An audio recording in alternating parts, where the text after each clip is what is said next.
Well, if you don't travel a lot, sometimes the best advice comes from others who do. Kayleigh King is an Oregon native who we can call a world traveler. At the age of 19, she started working on a cruise ship just to make some money after high school. And after years of doing that, she visited over 100 countries. She's now a photographer, and I asked her to highlight some of her favorite places. When people ask this question, I really stumble because there's so many beautiful places throughout the world, whether it's the culture or the scenery. So Istanbul was something that I really, really liked and I would like to go back to. It's just beautiful. Stockholm, Sweden is incredible. The archipelago, as you sail into it and sail away from it, is amazing. Recently, I was just in Portugal shooting an entrepreneur in the wellness industry, and it felt so homey, and the warmth was just so incredible.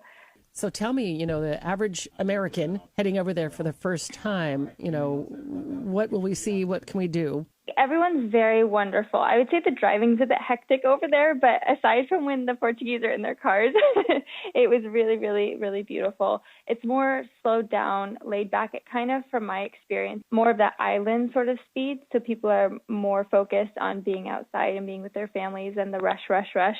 So there's a lot of things, with other countries that are very similar to the U.S., and there are things that are completely different. What are some of the things that you ran into that you were like, wow, that's how they do that here? Manners and customs and the cultures are a very big thing.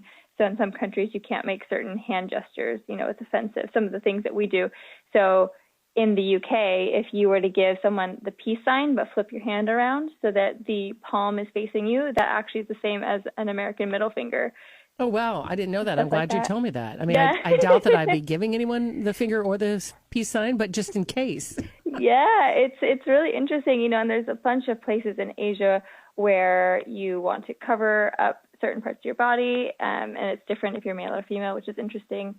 And so, yeah, just going into places with that really cautious, respect and learning from people and accepting versus being, sometimes the stereotypical American can come off a bit abrasive. Obviously, you got to do a lot of traveling because of the job that you took. What about people who, maybe haven't traveled a lot, but really, really want to? Any advice for them?